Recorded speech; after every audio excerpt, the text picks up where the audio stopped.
Okay, today I'm going to be painting a picture of a sunrise, and these are the colors that I've picked for that painting and the tools that I'm using. I have a couple of knives and a brush just as a representation. I'm going to be doing more with the brushes throughout the piece. I'm using Gamsol as a solvent, and let's get started. Okay, so I'm going to start this painting.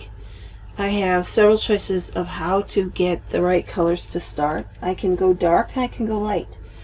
And I think what I'm going to do is, let's see, maybe I'll just take this lighter right over, like right where this mountain, this is going to be a mountain and this is a mountain, and then up here is the sky. So I'm going to start off by taking a little bit here just to set the tone for that transition from sky to the mountain there, and bring it down. Now, whenever there's a sky that meets up with the land, there's almost always I call it an aura, and it can be slightly different. In fact, it usually is slightly different than anything around it. It's light compared to the land most of the time, and it can be different colors as it goes across the horizon. But if you look at a picture really close, you can see it. If you're looking in real life, you can see it. It's just this transition.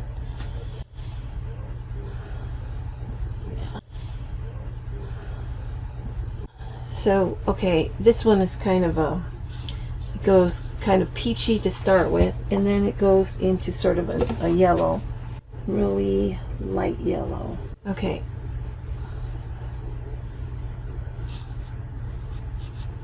And this right here, and then right in the middle here is the sun is just about ready to come up.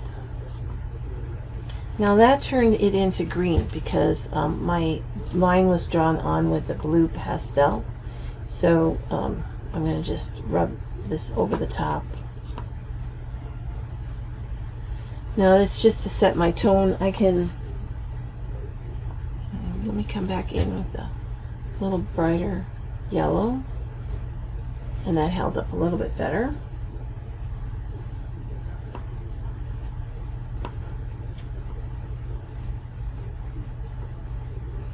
And right where the sun is coming, it's just about a white. So we'll take a white and go right into where the sun is going to be. Now we're probably going to be putting this color on a couple of times, so whether it turns it a little bit, see it turned it just a little bit blue, that's okay. We're going to be coming back on later. I'm just trying to block this all in.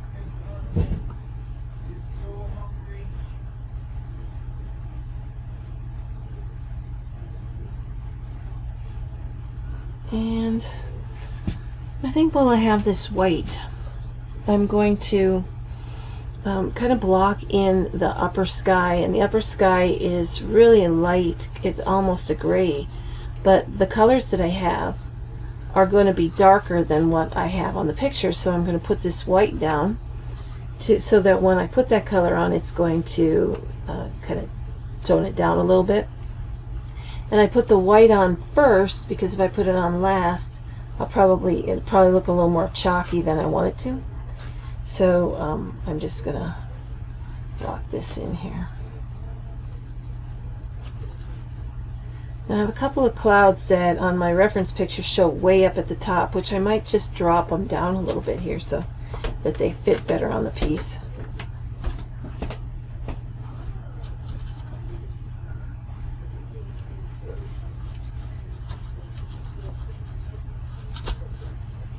And you can see I'm not making I'm not plastering that paint on really thick or anything. I'm just going over it enough so that you can see that there's little, it hits that tooth of that canvas, and then it just makes a lighter coat.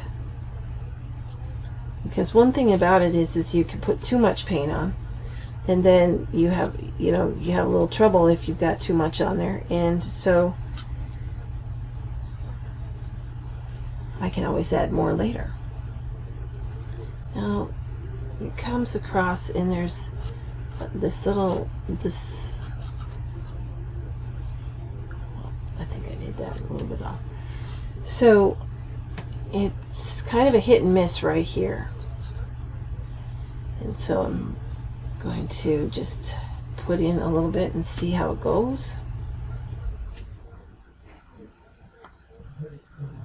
And then up underneath this line. And try to get enough over onto the sides.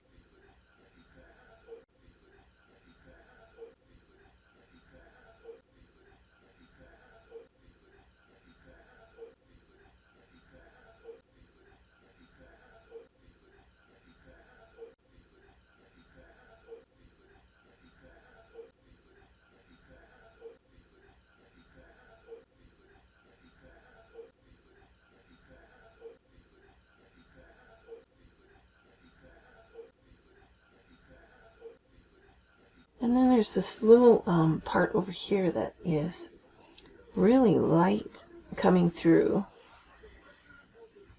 And then there's slightly lighter, it's going to be more yellowish, but it's slightly lighter here. And then kind of up here. Now on the land, there's actually a little section, well, sort of kind of just right in here. And it's, the field sort of gets different kinds of weeds and different kinds of foliage on there. And so sometimes you'll see like there's this one strip that looks really white almost. Now this isn't going to look white until I get there, but it's sort of a light white this time of morning. And I'm going to try to make sure that I can get my, in fact I'll do it right now. It was all dirty. So I'll take the bottom of my brush and I just want to make sure that my line is going to be about the same height across. And that way what happens is, well, I really like to make sure about that to some degree, because it's easy to get it a little bit off, and then later on you're going to end up having to revisit some of these colors. Now there's kind of a dip on this line that comes across from here to here, and then there's some that is a little bit above it. Now, and then there's some that comes a little bit down this way, so it's really got a little bit of interest, this picture. And these are all just, I think they're just weeds that I have in my yard, because I certainly don't put a crop in there. But then I'm trying to get to the sides, and I want to have a little vignette. So I think that will work right there.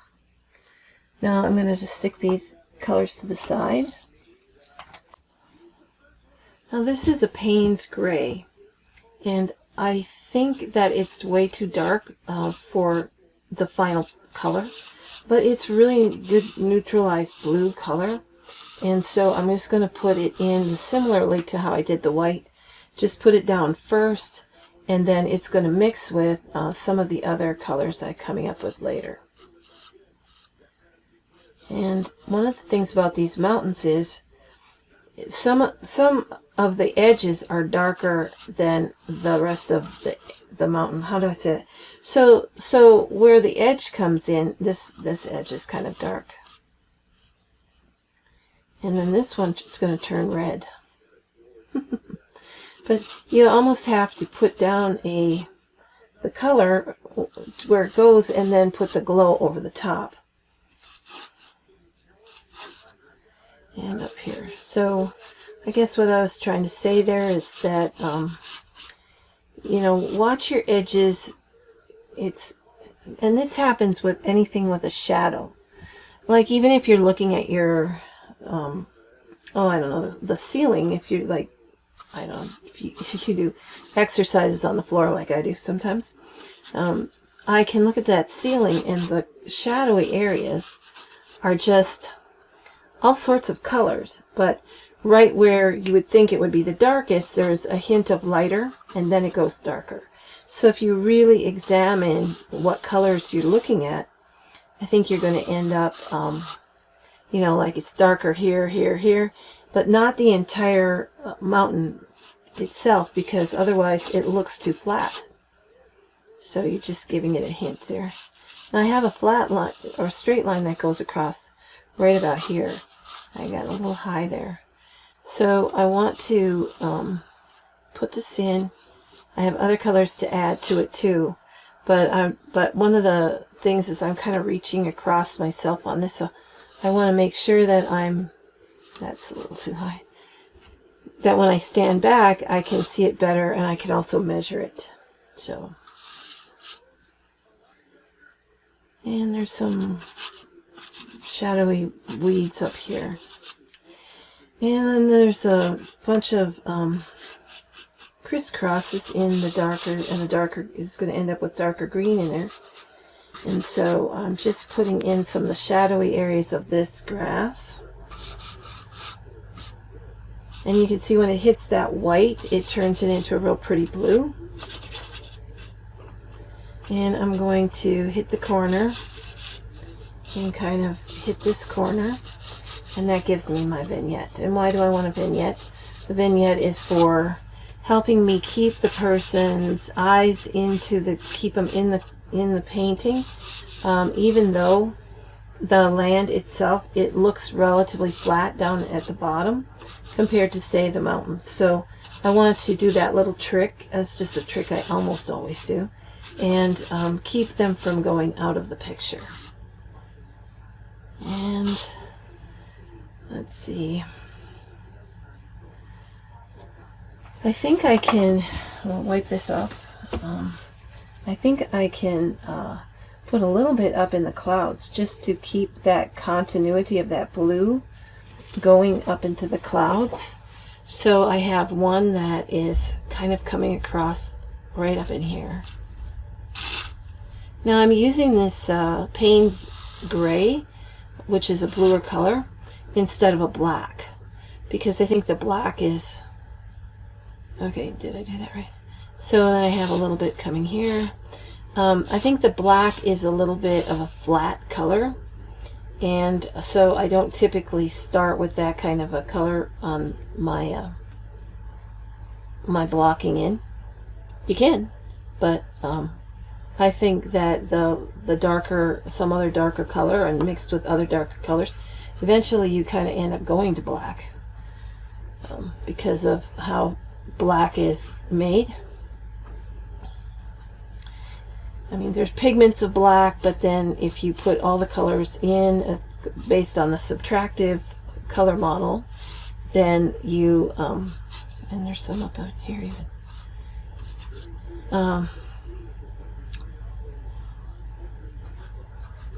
If all the colors are in there, all the primaries are in there, then at the right mix of the three, you end up coming towards black. Now, a lot of times you don't, here, I'm going to put these up in here. Just sort of over the top here and here. And a little here.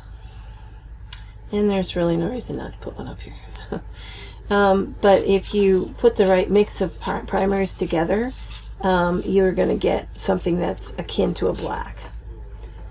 And then a little bit lighter through here. It's going to have purpley in there. I have a blue darker here and here, and then over here, and a little bit down in here.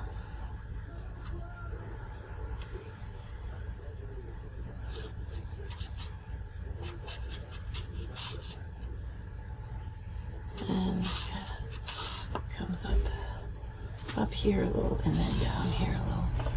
Okay, so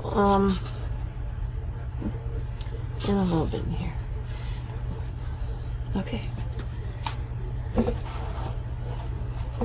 Now I'm going to see if I can get, I'm going to take this, there's this sort of dullish purple, and I'm going to come back in and kind of purpley that up.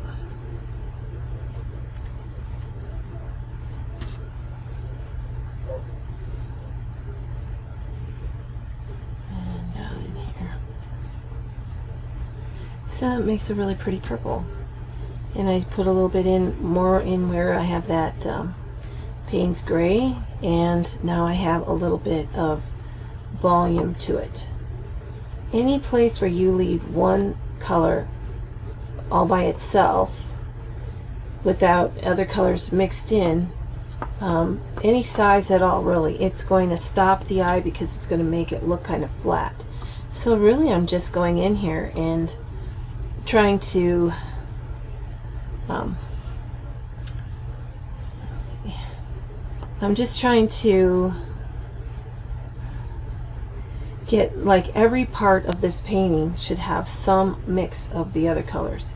Okay, so right in here I think I have to make this mountain. There's a mountain that comes down, and I'm making it come up to my line where I put the aura. I would have missed that otherwise if I didn't put the aura in there. And it kind of comes down here. And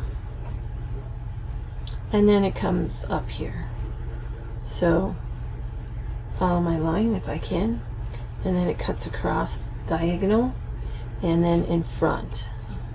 There's like different mountains that are, or different parts of the range that are visible. There we go. That's cool. Alright, so like there's a mountain in the back and a mountain in the middle, and then there's a mountain in the front, and they're all going to have different colors of probably, well, blue on there and other colors to kind of set the space. You know, you've got to have, let me put this in here while I'm talking. So you're going to put different colors of blue towards the mountains in the back. Now I say this a lot, so you might have heard it before, but the colors, the primary colors dissipate, and the length of the color rays dissipate into the real world,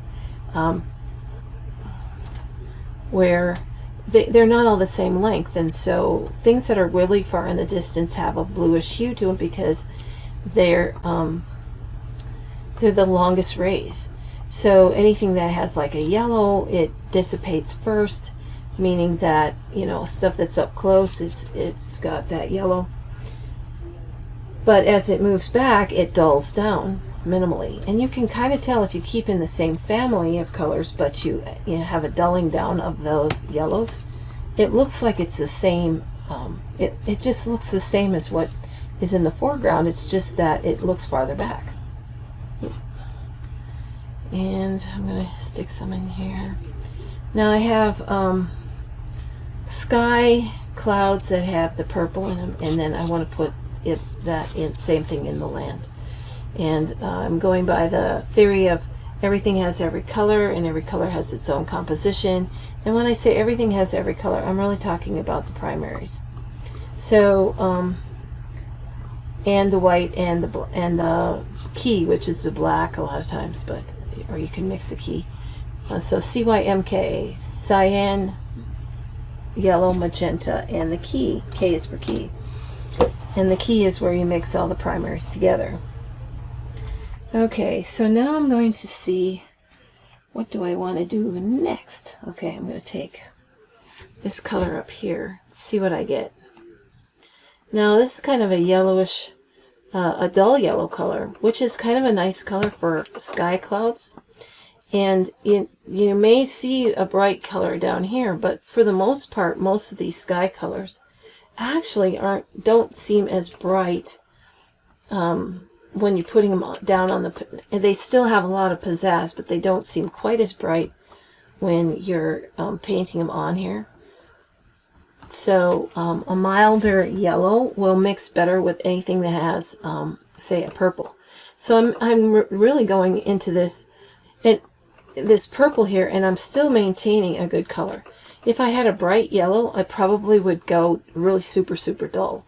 The other thing that happens if you've got a bright yellow is if it hits that blue, any kind of a blue, you're going to end up with a green. And sometimes it's like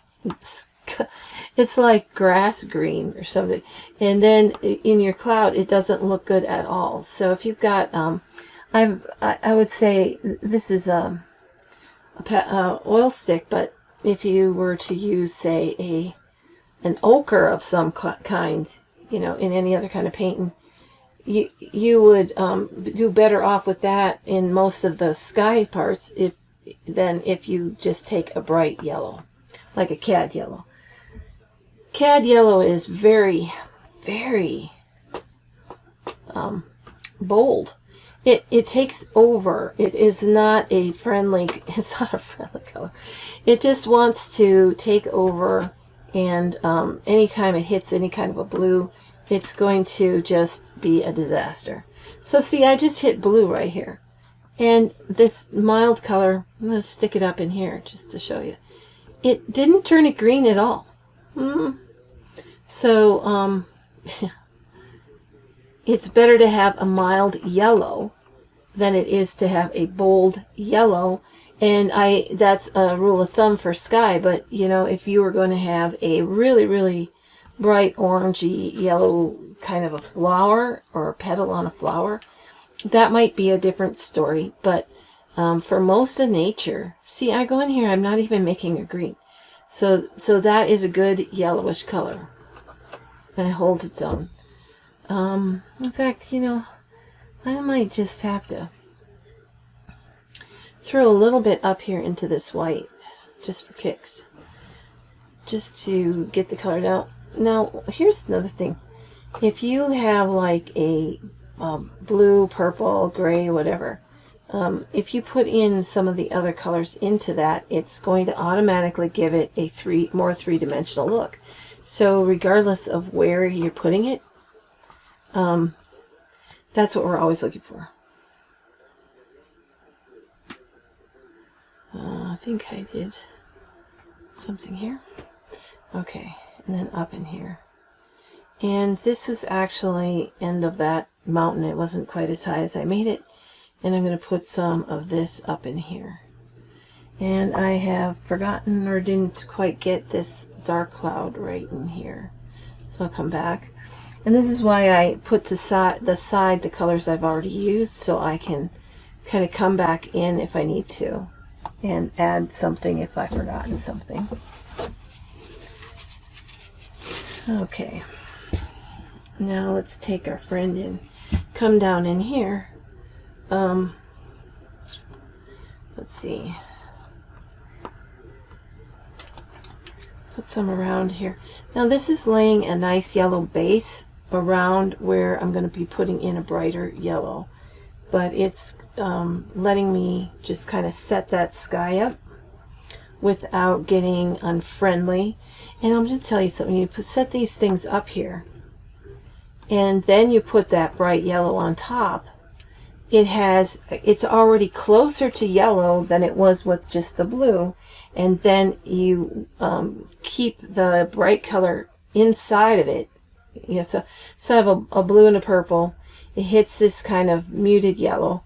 If I add a bright yellow to it, and I don't go all the way up to the purple blue, then it's gonna blend much nicer together with this other yellow. So it's just a question of figuring out which colors are going to play together and which ones are not going to play together. And there's always one or two that are going to come back in, and you're going to be able to you know, match it up with one friend, and put it that way.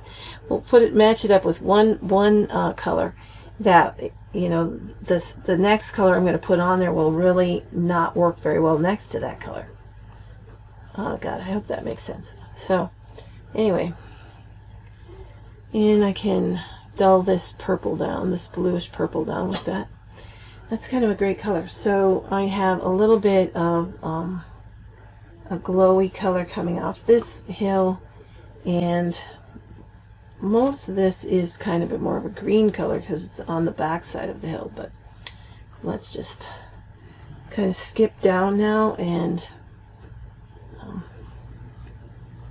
there's kind of a line of foliage that's coming across here that now let me just say this kind of yellow in the distance will play as a yellow, more yellow. If you put the yellow in the front and something dull like this in the back, it'll look like the same foliage, only it looks farther away. And this one's kind of like that, and a little bit down in here. And I'm just going to make my little bowl. And then I have this one was a really nice color. I love that color. I think it's a new one. Anyway, let's see now.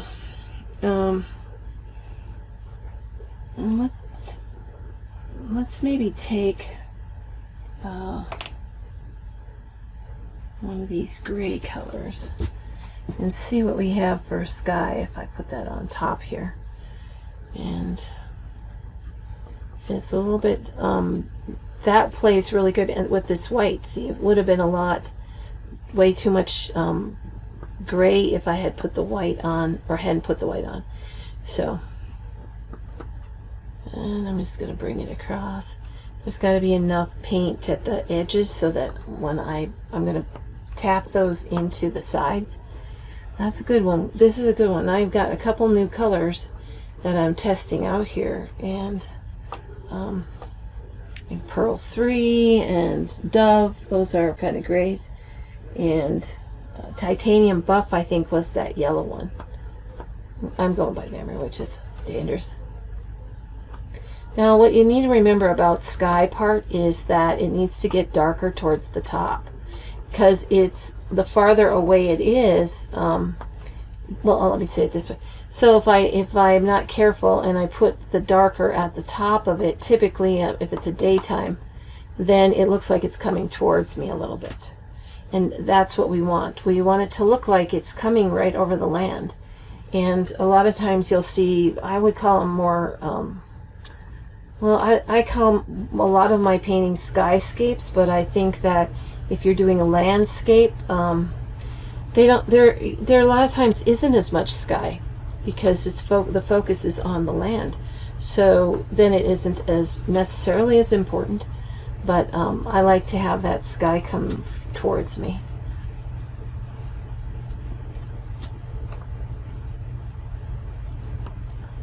And I don't know, there's not a lot of peeking through on that sky. I'm going to take the other gray that I was saying. I think this is, yeah, I don't know which is which, but this one I think, let me see if it's a little darker. It is a little darker, and so if I just make my vignette up in here with that guy and just kind of hang at the top, that'll give me a sense of it coming towards me. Now you can add in other colors too, but it sort of is a muted sky in this picture, and so I'm okay with that because I don't want you to be goofing off too much, looking at the wrong spots. You want to look at the sunrise. So this almost picks up some of this purples and things, so it goes into that sky, and that's okay. That works really good. Let's see now. I could actually do more with that. So there's like little ridges of the clouds that are gray, comes down here and up over here and in here, and it kind of the top part of this cloud has a little bit of a grayer look to it, and so as I'm adding in there, you know, with the upper gray, then it's a good time to just kind of try to mute that down. And then you'd see that this Payne's gray, it's got really dark in there. I can hear my dog bark, can you?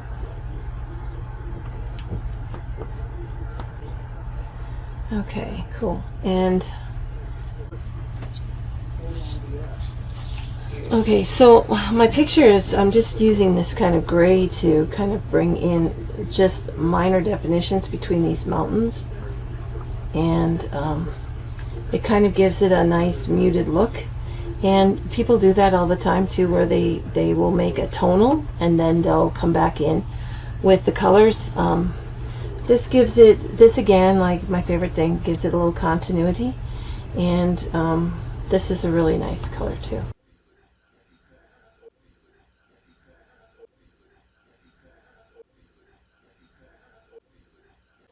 down in here. I'm going to put it on the bottom side of that whitish color so that it's more shadowy. And then there's this one that comes across and down.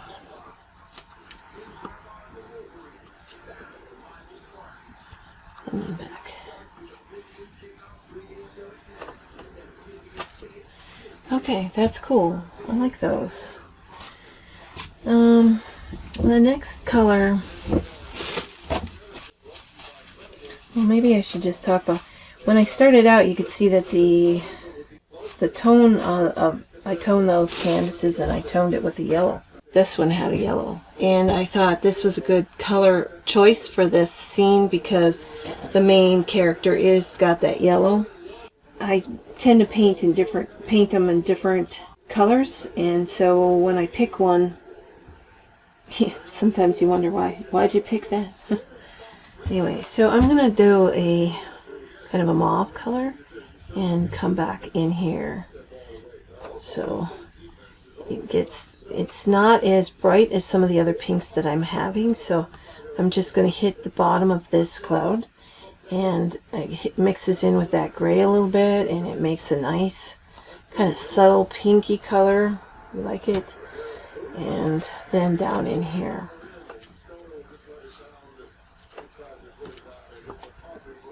and there's sort of a little bit up in here. Now this whole thing has got some pink in it, and it isn't so garish, you know. I think that at some point I used to get a little more carried away than I should have probably, and everything ended up being very garish colored. Like everything was just so bright. Now a little bright here and there isn't any big problem at all, but so put a little bit up in here, just a little. And the pink is, as it comes towards you in the sunset or sunrise, it tends to be less vibrant as it comes, you know, towards you. So now down in here, it can be a little bit more vibrant. Now I think I missed a color, and that would be sort of one of these grays. I have another gray down here. I don't like that. Maybe this purple, bring this purple back in, just down in here. To me it looks like it's purple behind and kind of glowy on top. So if you forget the purple, then you just have yellow or orange or pink or whatever your glow color is. So now come back and bring in that pink over the top again. And this one here has got a lot of that dark Payne's gray, and so this will play really well into that. I have some bright little bits of clouds up in here, so I'm going to set that up, since this kind of pinky color seems to work really well with the other colors. And bring back in my aura.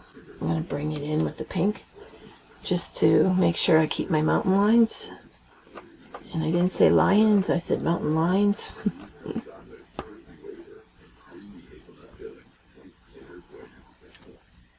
And let's see here. Now, what happens with this sky, this sun, is it hits the dark mountains and it puts in like a big red in there, and it kind of makes a kind of a bowl of color. And so I'm going to start with this one, and I have I definitely got a pink spot that comes on this one faraway mountain, just kind of up a ways. It doesn't go all the way across or anything. And so the key to this is to, and I'm going to make my aura go down though, because the top of this mountain does have a little bit of that on the ridge, but it will look silly if it's too far. And so now I'm going to hit that down into this land a little bit, and it, you know, it seems to want to extend but not as bright, and then I'm going to add brighter colors to it. Now it has a little hit here and a hit here, it hits here, and then you just look for where does that hit and put that in there, and it'll pinken it up all the way to where you're at, but not on every spot because the grasses aren't the same height, and so that's what.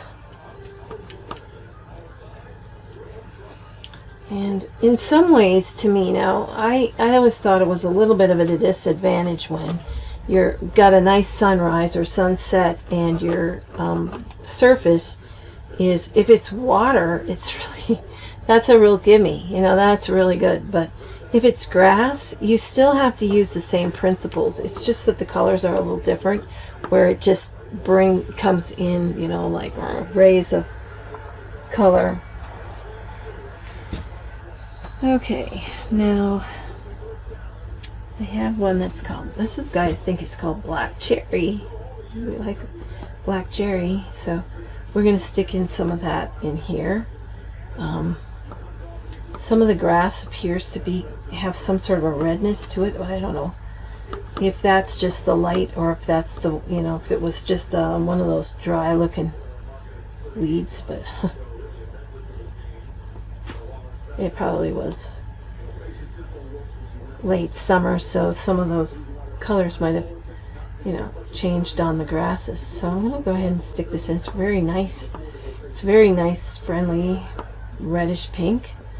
And I'm just going to bring it down here a little bit, and up here a little bit, and some in here.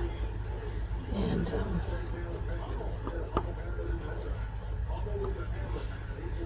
then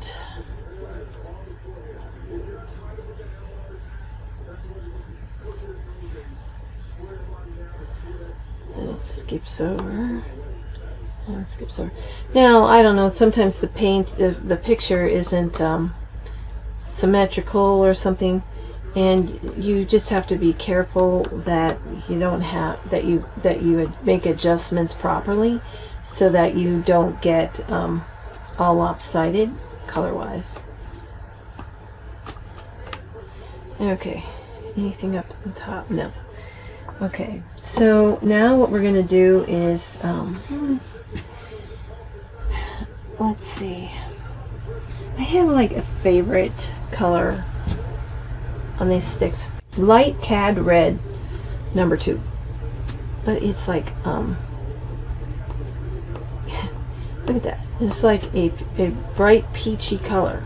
It's not like when you say red, it's not really red, it's just a beautiful, oh man, that's just my favorite. So it's a real glow color, and we're just going to talk a little bit about glow colors.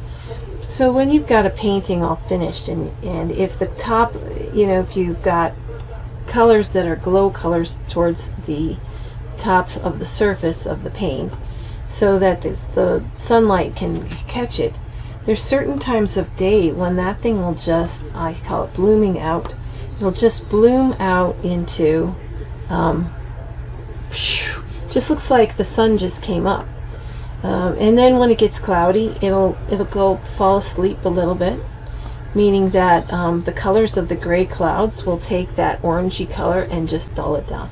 So if a cloud has got a little blue in it, it's going to dull down an orange. So this plays a little bit as an orange, and it's very pretty. But I'll tell you something, there's nothing quite so cool as when it blooms out in the evening when there is an actual sunset, putting those colors into your house. It's kind of hard to describe it almost.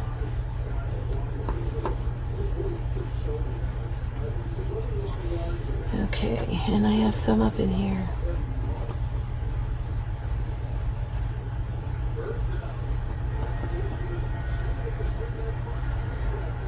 And up in here.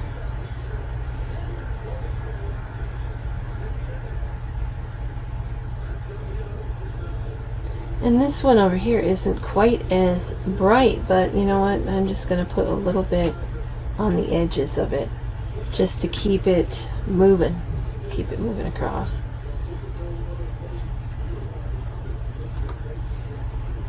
And maybe a little bit up in here for fun. Okay, now just make it kind of come across. Okay, a little in here. Alright, so now I'm going to hit that land. Now this one is going to make a really good land color too. And works in with that pink. Comes across and a little bit here. Now you can see how you get to mixing the colors right on the canvas. Now I'm going to stick really bright under here, and it hits a couple of layers of these weeds back, and it hits a little bit down in here. So like making it so that the glow kind of goes in a piece of pie, starting from the main source here, and then make sure that I'm adding that in, because when it blooms out, you want the whole thing to bloom out. Why not? It's cool that way. Okay, and then I'm going to stick that to the side. Now you can go a couple of ways. You could go I'll take one that's a little bit lighter even, and hit the top above that. So I'm hitting above that cad red light 2, and leave that, or maybe I'm doing that backwards. So I should put it underneath there so that the cad red 2 actually looks a little more like a shadow, because the sun is going to make that brightest. Okay, yeah, I always have to figure that all out. So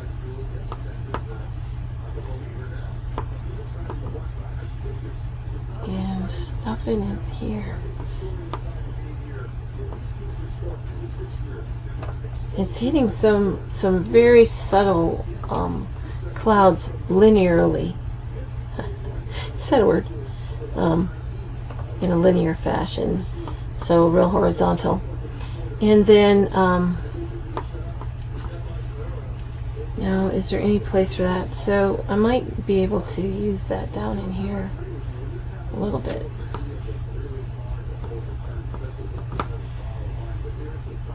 And just here and there. It's really cool, bright little color. Just don't want it to, it doesn't have to be super. Okay, we don't need it to be garish. And I hit this.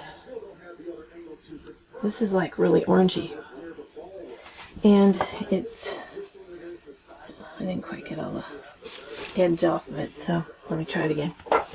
Alright, so this really is kind of orangey in a little bit on here.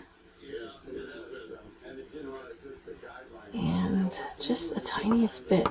You know, too much of that and you're going to, it'll be too much. Now you can, when you come back in after this is going to be first layer, and then you're going to come back in, you can add more to it.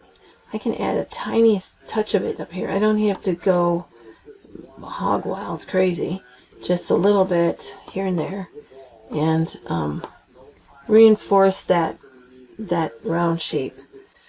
Now I think that's about all I need of that one.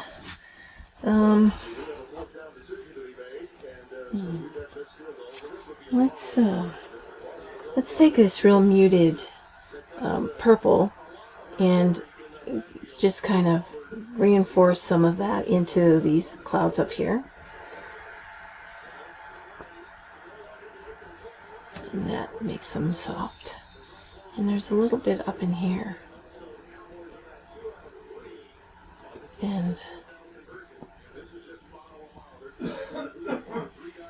That really makes them look nice and soft, and I'm going to put some down in here and a little bit over here. And so that purple mellows them out just a little bit, and underneath a little bit here, and then up here.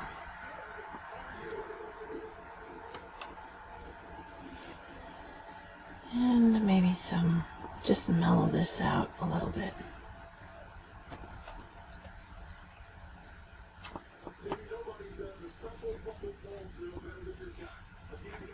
And a little bit in here.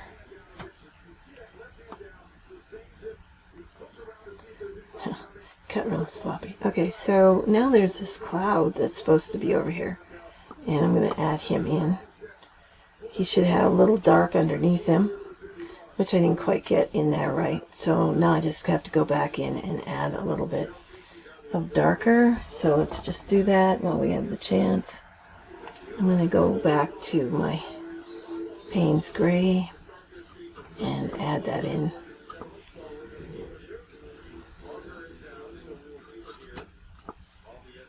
And that went up here. Okay, and then I take my darker purple and come back in. So I remember how I did that. And then come back with light purple. Now, let's see, there's some purple in these back mountains a little bit, and down in here, and some up in, even in there, where that pink is. But then eventually it ends up being blue, so I'm going to just try to keep track of where it's supposed to be and not get all out of whack. And there's like a haze or something down in these bottom ones, so I'm just adding that purple in to depict some of that haze. And then over here is the same.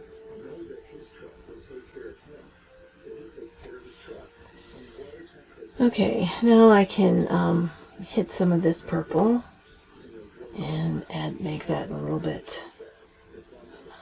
So I'm taking my little reddish color and I'm making it purple. That's just like red and blue, and so that blue is just kind of dull because it's morning and it's in the shadowy areas, so that works. And then add this up in here and out in here. Now, okay, I'm going to start with this blue. This is very bright blue, like a. So down at the bottom of this mountain, it looks, oh, that's nice. It looks really, really bright blue, and then there's a little bit coming across here. And so I don't quite know why some of these are a little bit brighter, but I'll take them. And it's like at the bottom part of the haze that, you know, so it's just about, like if there's three mountains and the one that's right behind the first one, that's where that blue is, at the bottom of that one, so that it, oh, that probably didn't make sense. So it's just picking up that haze. The light's picking up the haze.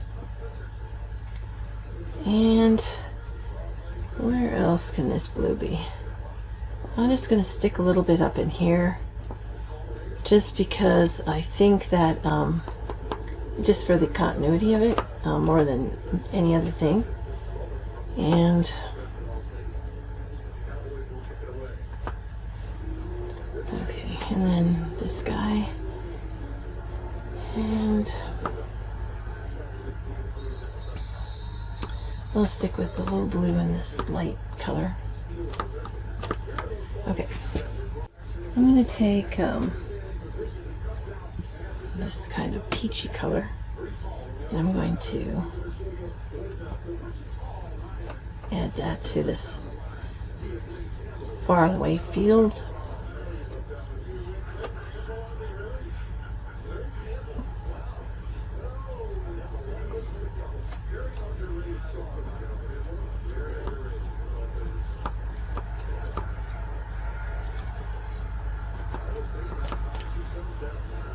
Now it's sort of a, I think it's Portrait Peach, I believe, and it's a little bit muted from some of these brighters.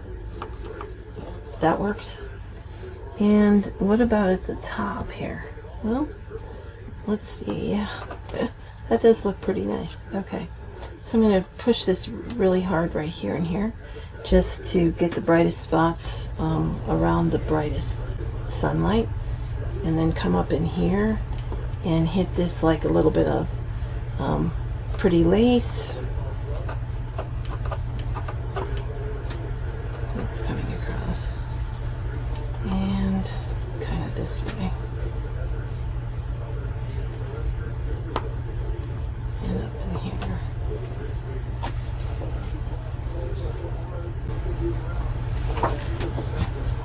Okay, and how about some up in here for fun?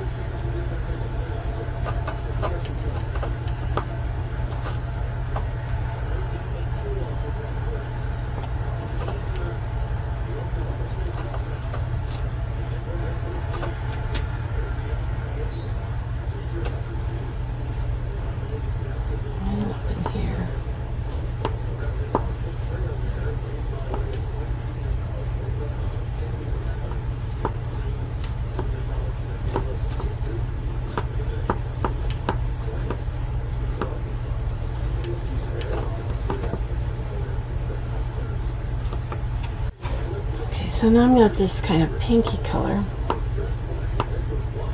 There.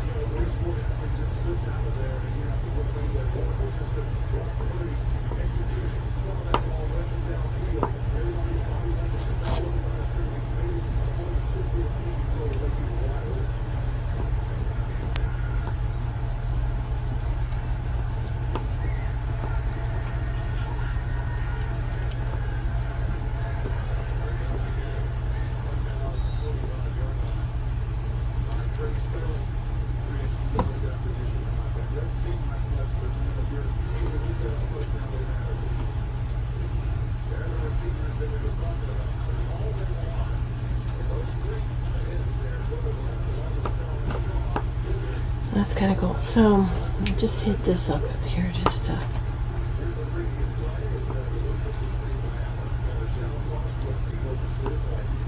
make it be consistent, and then a little bit down in here, and here, and here, and here. Now, I think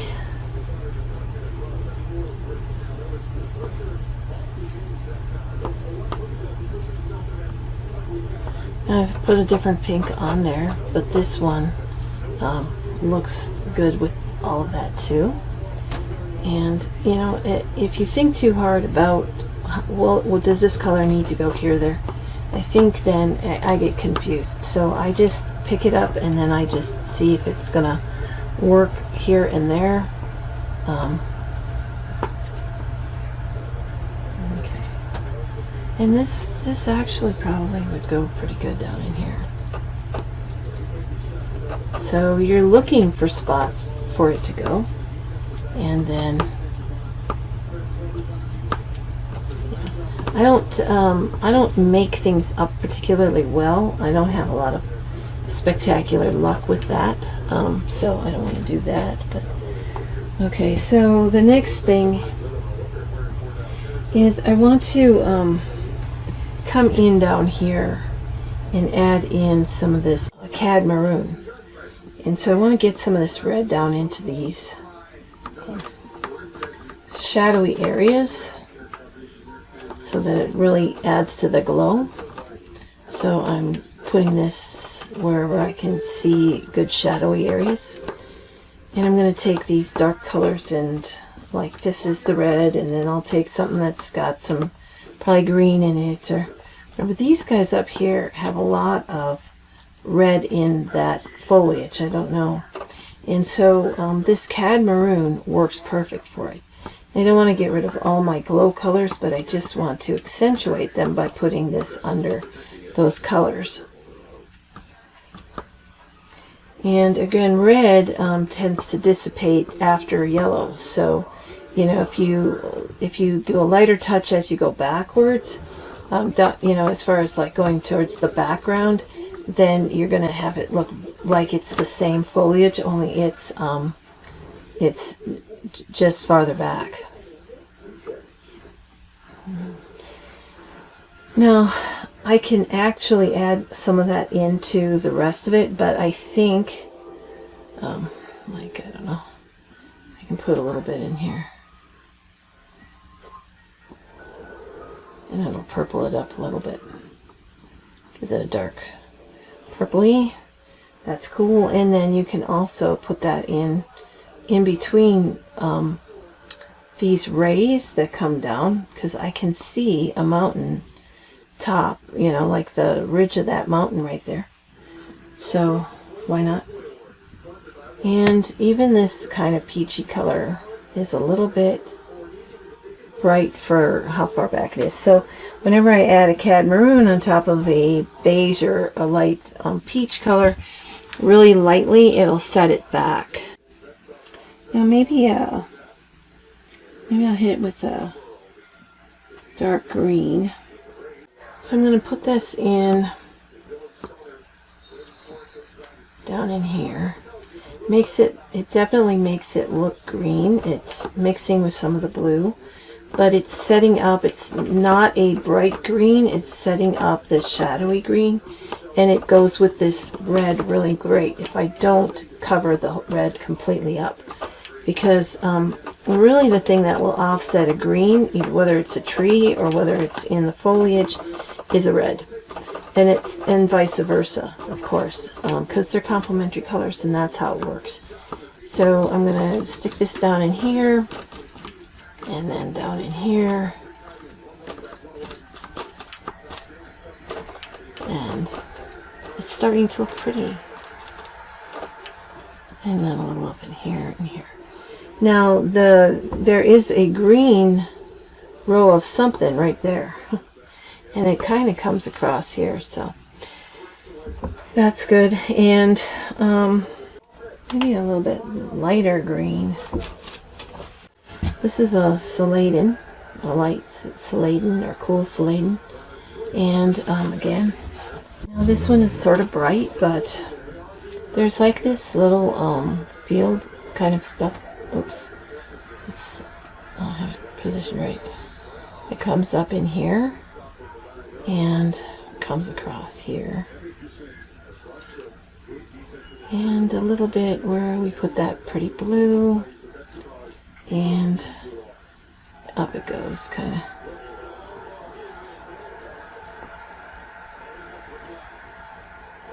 And then let's see what we have over here. Hit this, goes above the blue if I can get that, and then it kind of comes up here. And there should be some in the front of this bottom range here. It sort of makes it look misty, and there's you know, kind of mysteriously misty, as some people like that. And okay, let's take, I think, this dark green and stick this in here. Now this green is going to play as more yellow than the first one I put in there, and that so that goes on the top of it where the sun would be hitting it, and down in here, and down in here, and up here. Now just the parts that have the sun on it, or the light's coming on it. Too much and it looks like it just doesn't look quite right. So over here is a big bunch of weeds that are a little taller. I'm going to stick with that. And then green across there. And how about the middle? And then it kind of drops down here and here. So you can add a little bit to the corner, but not too much. And this is sort of a, I think it's a sage green, but let me try to get to the back here. And that is cool. Yeah, that'll work. And it almost plays as a yellowish color. But there's this green that comes back. And alright.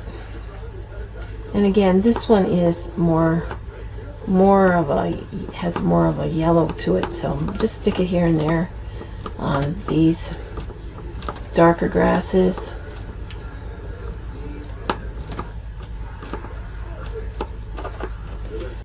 I'm just going to take this this is called dandelion. It's really yellowy, and I'm just going to put it on the edge of this so that now it's pretty brazen, but it really sets that up.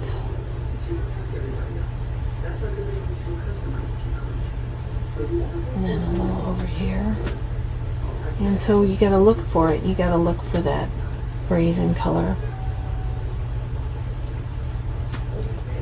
And then a little bit in here. Now this is one of those that if it gets into too much blue, it could easily become green.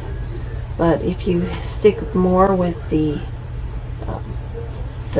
tan and the peach colors and put it there and try to get it as tight as you can, then that would play a little bit better. And then up in here. And what's going on here? Okay, and then there's just a little bit of that down in here too. Okay, cool.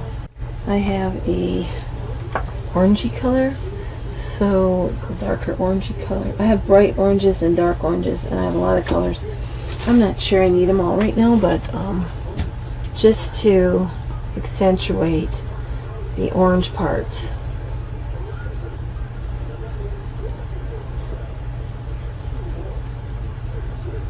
And up in here. And I can hit that yellow a little bit because the yellow, because my stick is kind of thick, so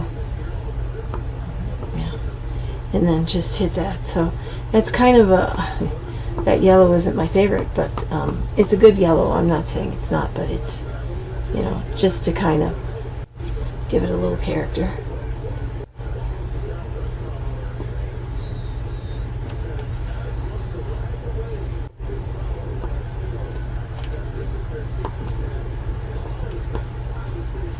Okay.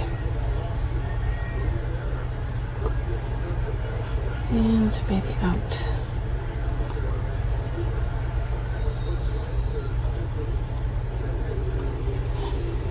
And a little on here, and a little on there. Just hit the tops just barely, not the whole way across, just a little bit of the way across. So this is a hematite. It'll look bright on here, but it's not as bright as some of the other colors.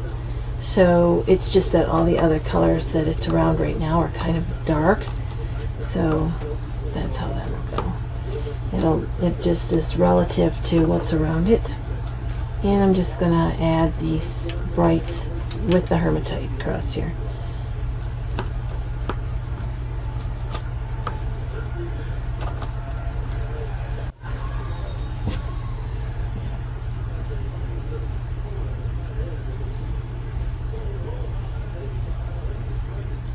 That's a little brighter.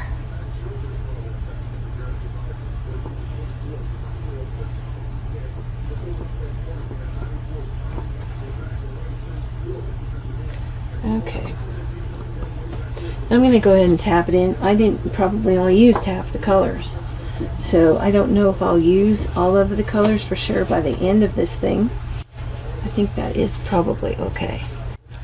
Okay, so what I'm really going to do here is I'm going to take a little cloth in my hand, and then I can wipe my finger off as I go.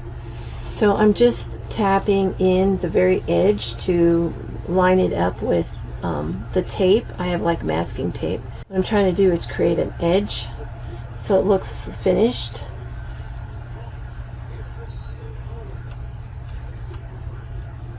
And so I stick with like colors so that it doesn't get so messy. And then when I run out of that color, I go to the next color, which is going to be this kind of darker. And I'm just trying to get that edge. It goes all the way down and around. And sometimes it's hard to see the bottom. So if you can get the bottom right, you're going to be happy.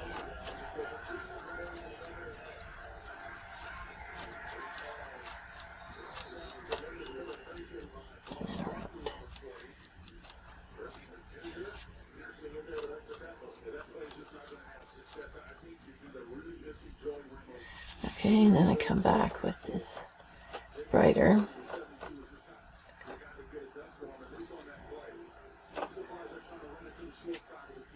And you don't want to leave too globby of paint on the side, because I find that then it doesn't dry as fast as the other paint, and it doesn't need to be globby.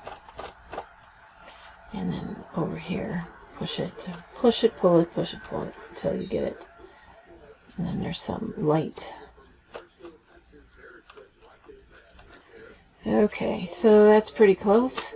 Now I'm going to start with the really get your finger clean, and then just tap in this sky. Now the reason I'm doing it that way is because your finger will give it sort of a look. Right now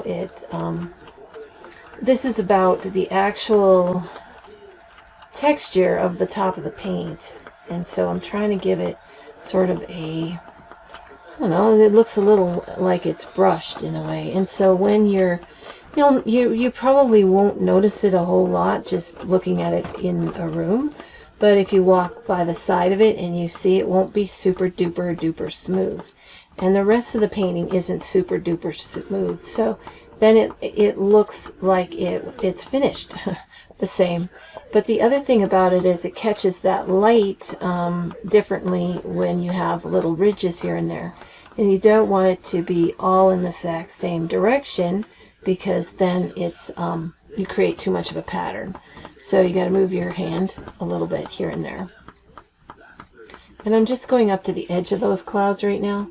I'm going to hit that again in a minute. Now you can kind of see through to the yellow that we started with, and it doesn't look too bad. You know, that yellow and this kind of bluish color, it sets it off a little bit and makes it a little bit glowy. So we're good with that, I guess.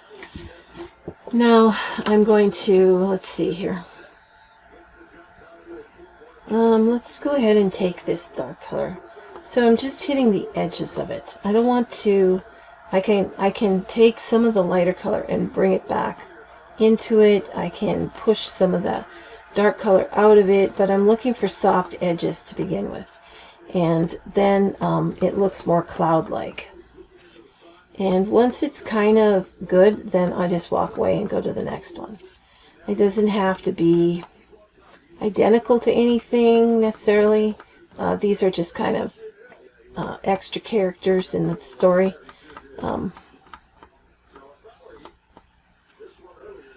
And you know, if I get crazy and I look at this later, I can always make adjustments back, you know. So if I get too much dark outside of that cloud and it doesn't look quite right, I can adjust it later, because all of this oil paints are so forgiving that you can do all that. Okay, now we're going to get down into this part. Now these guys are kind of straight across, and I'm just barely touching it. And in fact, I can just bring my finger here and down a little, here and down a little. I don't know if you can see that. And then that gives me a line of this lighter sky and these longer lined clouds. Okay, that looks okay. So if I put it down and then push, or down and pull, it will make a good line. And again, if it's not perfect, that's okay. What we're really trying to do is set this thing up so we can finish it. Hopefully when we do the clouds the next time, we can finish it. But the more we get the edges correct, the easier that becomes. And I want to take these all the way to the edge, because if I put a floater frame on there, it won't look like it's stopped in the middle of the stroke or something. Okay. And that should set that up pretty good. And it does go, kind of has a straight across feel to it. Now I'm going to come up here and I'm going to hit this glow color. The glow color actually is what hits the sky more than the blue. It can be both a little bit, but you should get it as close to the way that you think it should be. And if you have it on your reference picture, then if you're not doing that, then you've got to ask yourself, well, is it the reference picture that's not quite right or whatever? And you don't have to do it any certain which way, but you know, I always think, okay, well, I set that up. I tried hard to get my reference picture to be somewhat a good, correct, you know, thing. So if it's really off from that, then I have to ask myself, is it a mistake? And we don't like that.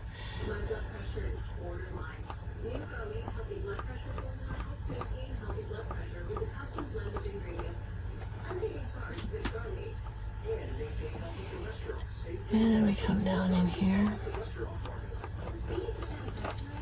Sometimes too you have like what Bob Ross would say is the happy mistake. I think he said that. I haven't studied Bob Ross a whole lot, but I've watched a few of his videos just recently, and when I was young he was actually on TV, so that should tell you how old I am. Anyway, so again we're focusing on getting some direction with the edges. I have to get a new little paper. And I want to try to, down in here, I want to try and keep it a little darker because that's how it shows. And so I'm going to whip right down into this dark spot and line him up. And then I can take, and some of this above it got a little bit glowy, but that's possibly okay. And we'll be able to adjust it next time if we want to. If it looks fine, then don't mess with it. So, I mean, there's a very fine line difference between a mistake and a good outcome. I mean, that should be a bumper sticker. Anyway. And then there's some dark parts in here. And, you know, it's looking good though. I think it's pretty. And that, you know what, that's kind of like, if it looks pretty, then I go, oh, maybe it should stay. It should look like you feel like you're so happy to be there watching this sunrise. And so the illusions need to be correct so that you know that you're in a situation where you're watching a sunrise, or it looks like a sunset to some people. Because it's like one of the most beautiful things you're ever going to see, and in my opinion, and so you want to feel like, oh, that's so beautiful. You know, as far as fine art goes, you know, you don't have to do that. You know, there's a lot of ways to express yourself. So, but. Now I want to make sure I don't have any weird lines. This looks like a line to me, so I'm just going to hit it a little bit here and kind of work it out so that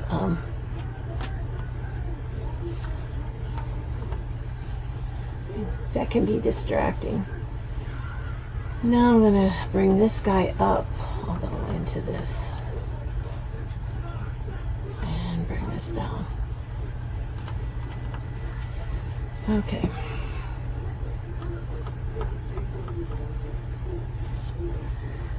And we'll pop in here. And then I move over here for some reason.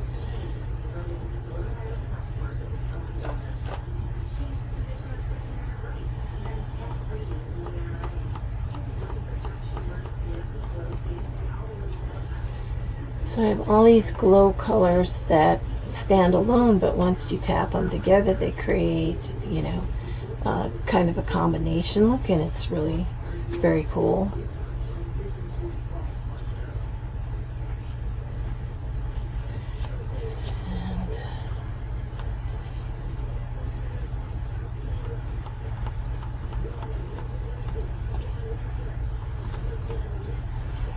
So when you're concentrating on your edges,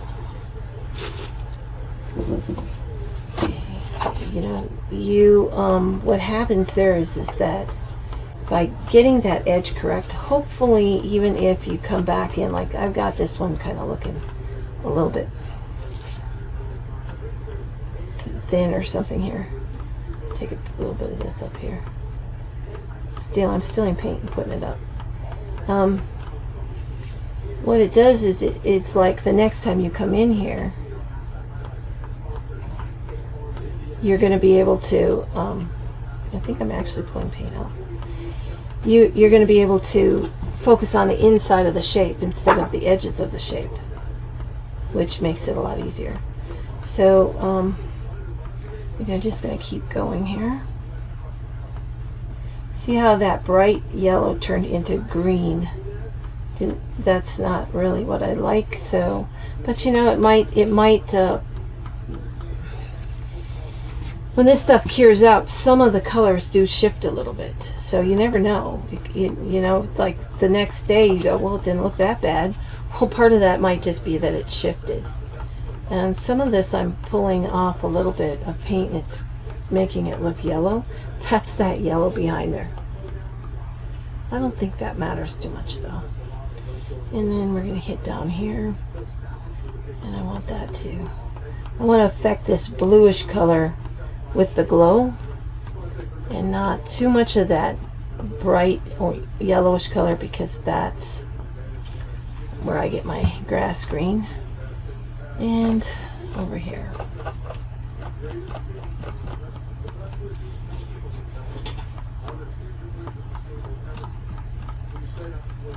So it's going to matter which color you start your finger on, and whether you're going up or down, it's going to make a difference. So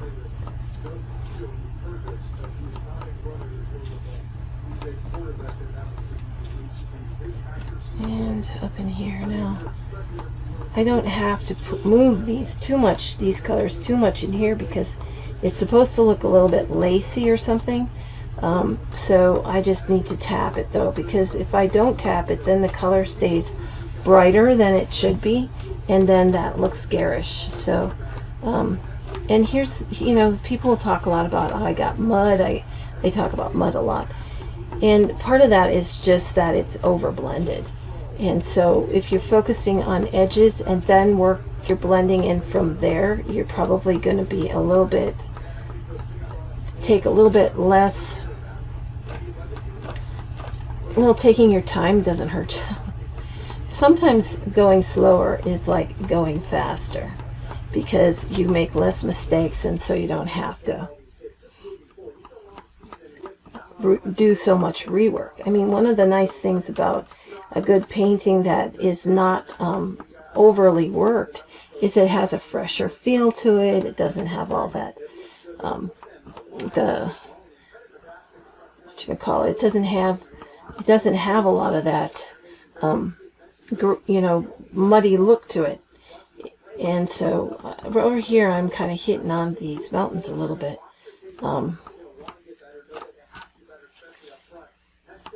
And it's just sort of a soft look to it. I can come back in after I do this and then take a brush and kind of bring those mountain tops back in. And I also don't have to do that at all if I don't want to. I mean, you can leave it nice and soft. You can leave it, you can make it a little bit of a line. You can even go like this, and you go, just take it and just push and push and push and pull and pull. And you want to get your finger into the blue, and then into the blue and pull, into the blue and pull, and then down and then down, so that you've got, you got to have the right, I might be going crazy here. Okay, so I can still see I have mountains, right? And if they're not the right exact colors, I can fix that. Next time I can use a brush and kind of get,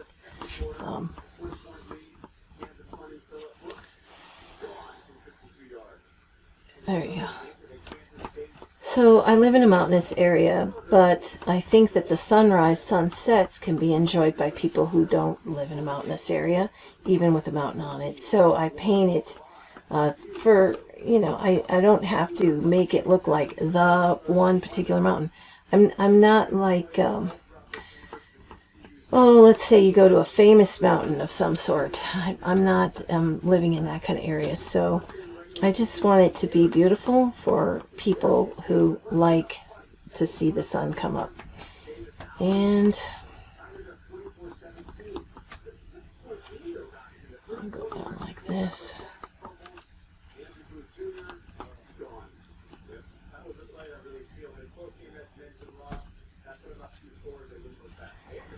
And across, and across.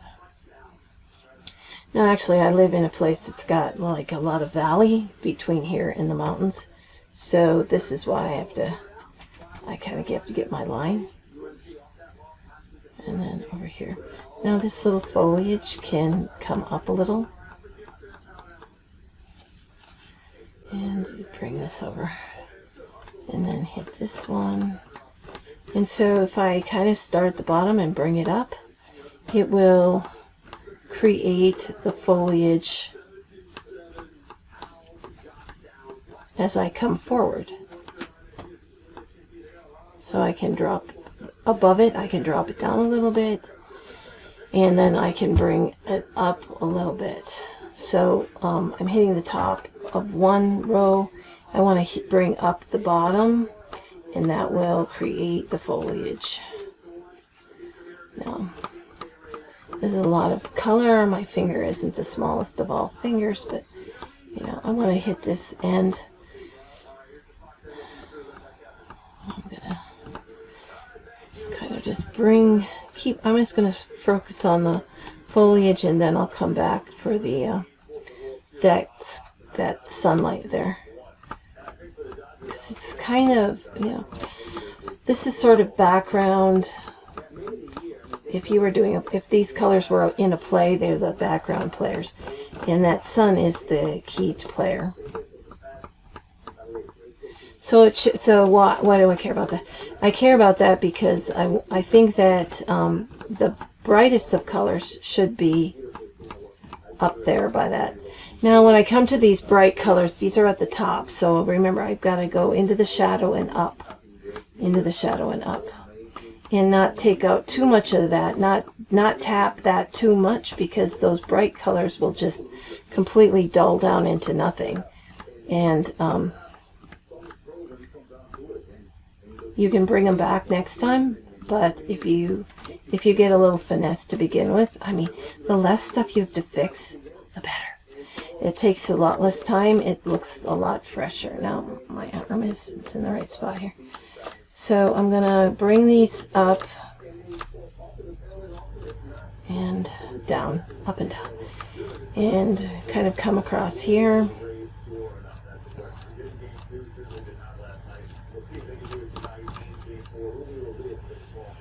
And up this way. I'm making my little vignette. I'm not making it all one color. I'm making it, I'm just hitting it with a bunch of color. Okay, and up, and up.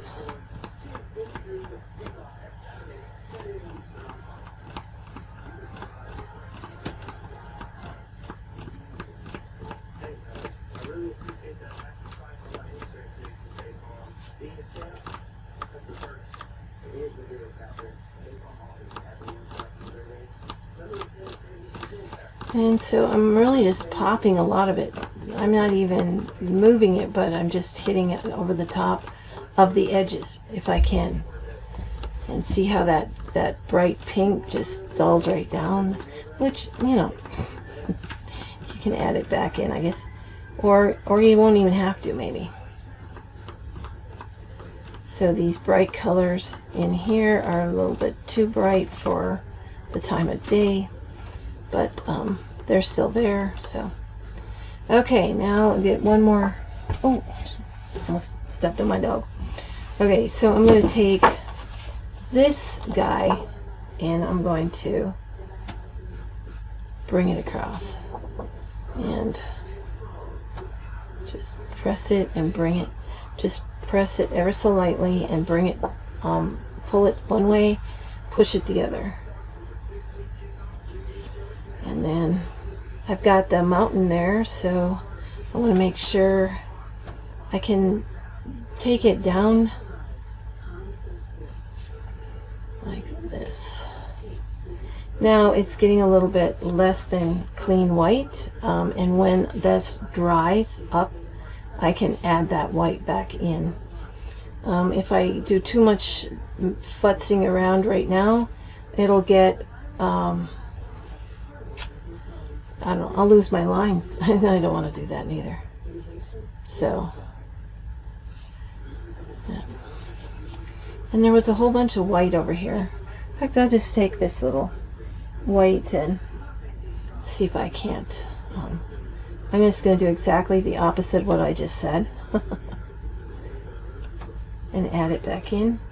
Add a little bit, add a little bit. I'm going to just go ahead and push hard on it. And that will take and push it off onto the stick, the other colors. So, I was wrong. See, you got to wipe that off every time you hit that color because it's going to put that weird color in there. Okay, and then there was something right alongside here. Okay, now I'm going to start again here. And I'm going to just hit this white, see, and then I hit that.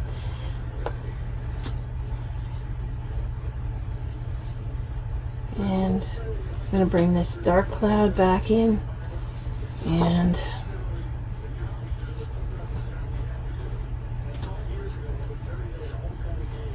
come up here.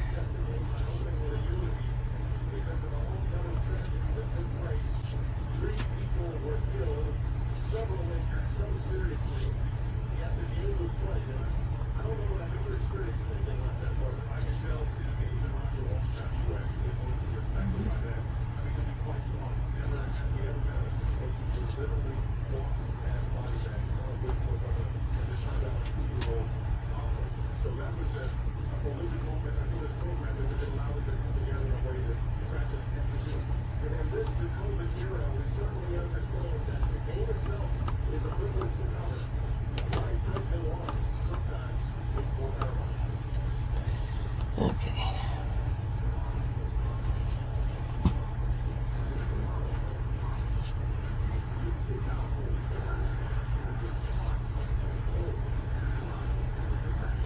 And now this is like, okay, so when you know to stop. If it's starting to look a little more interesting, I guess it's good to keep going. If you're kind of like, oh, I don't know, then you can just stop if you want. Okay, so now I have a little bit of an imbalance here. What I can do is I can take a brush and kind of soften any big things. I look at it kind of from the side. I can see. I'm going to just take a relatively large brush here. I'm going to hold it sideways and I'm just going to hit some of this. And all that's really going to do is make some of this look a little bit more realistic, I think. And I'm really not doing anything except just hitting some edges. Trying to soften an edge here, maybe move a color a little bit here, you know, and these clouds, These guys need to have a little direction.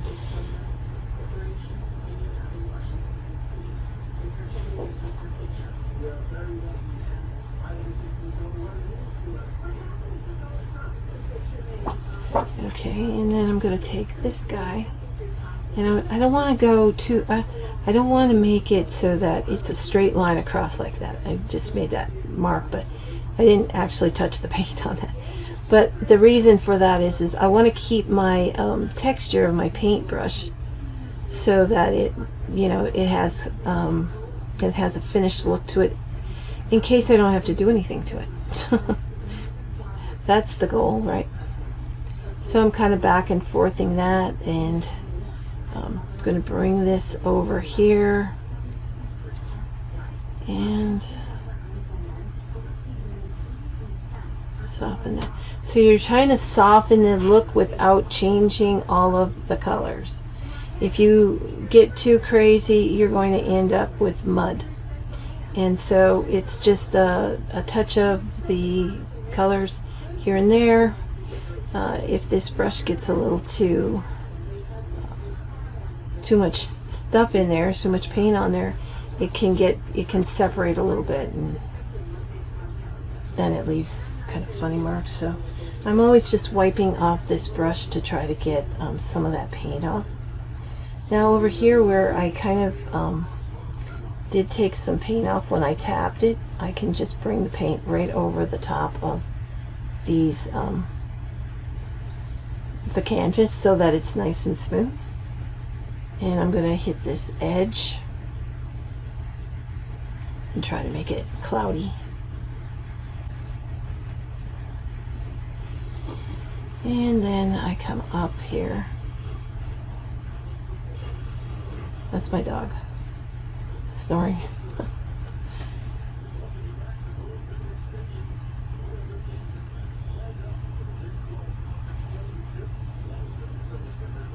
Okay, and then I just bring her down here.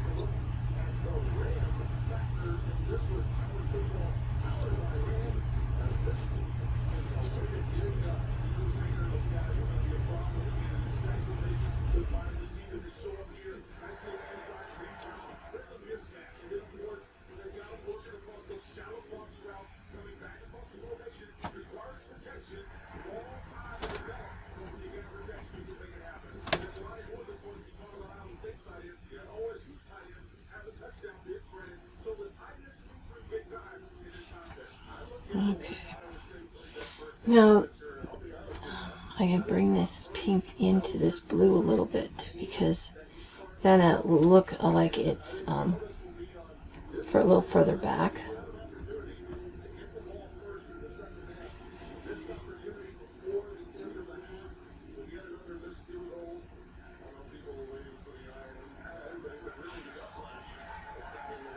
And then down underneath these little blips of clouds, it's kind of smooth. And by smoothing the part that is smooth out, it creates this, you know, the blobs stand out a lot more, I think. So I'm going to keep going in that direction.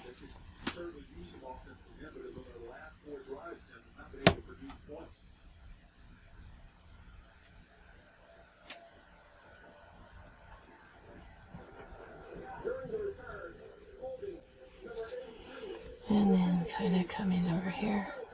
Now I do a little more smoothing out when it comes to the sky part and some parts of the cloud part. And then I don't need to get too crazy with the land. But on this first layer, you can do a little bit on the bottoms, like where the foliage is, like in the shadowy areas. Okay, because then you don't have a glob of paint. Okay, so hit this guy.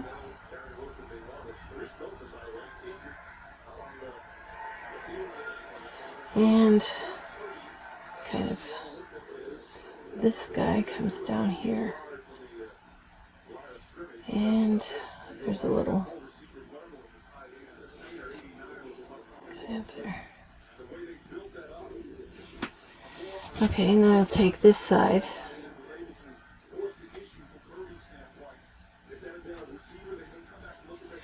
And I'm going on the mountain side, so I'm taking that forward part and making that line. And then I can bring this.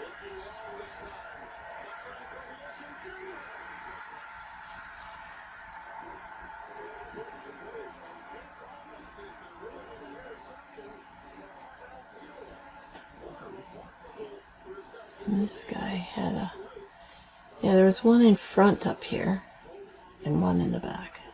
You see that paint is super thin. So I'm just gonna, I'll just steal a little.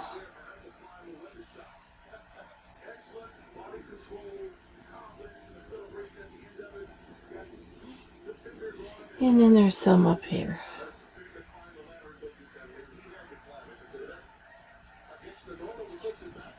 And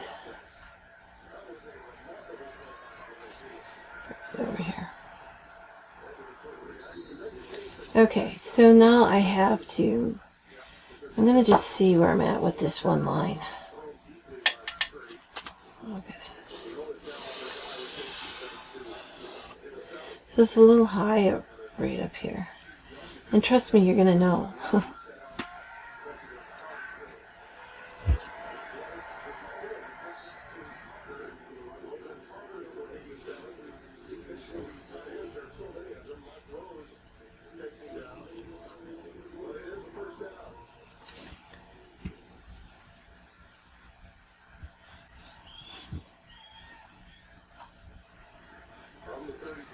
And then hit it here.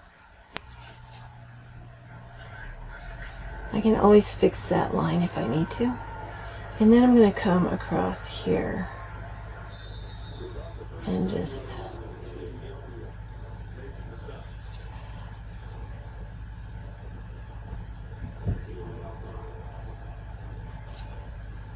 bring it across. Okay, so as I'm coming closer, I can bring this up here and just kind of hit this grass. So I'm just hitting the top of it and bringing it down, and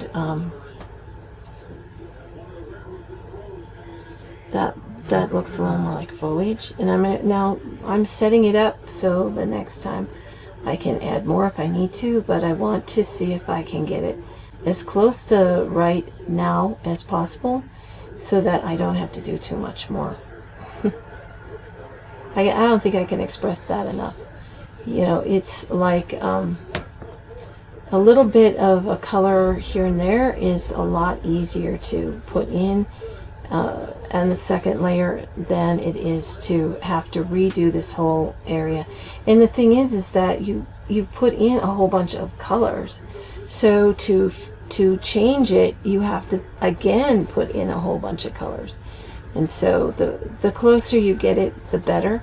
It doesn't have, you know, like the really dark shadows, you can add that easy. You can add the top part easy, but it's going to be, it's all of these colors together is what makes it look so cool. And so you want to keep them. Now I'm putting it sideways because I have long, tall ones here. And I don't want to get too much of a pattern. And then down into the corner.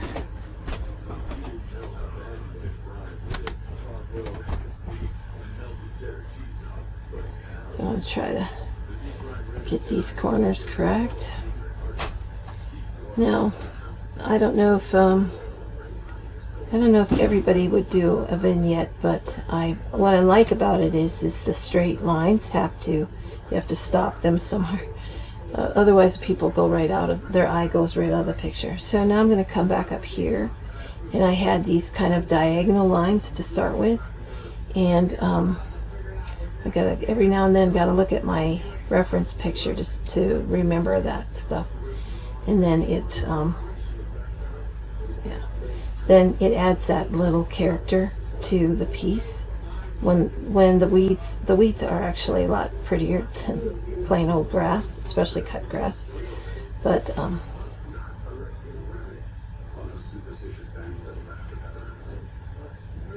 you don't want to leave anything that's like a dark color, for example, that's just a plain like circle of color.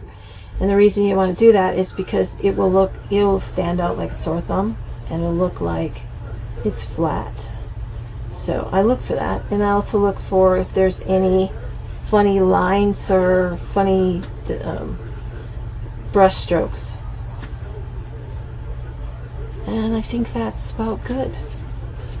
So that would be the end of session 1 on this piece.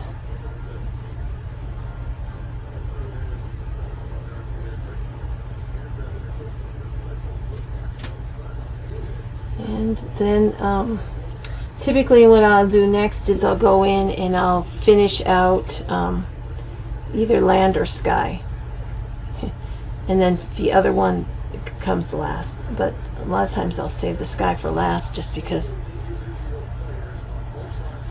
I don't know, because that's the thing that I care the most about. And so if I finish the land out, then if you finish one out over the other, then you can see what kind of colors you're going to need. So I hope that was helpful. If you have questions, please let me know. And we'll see you next time.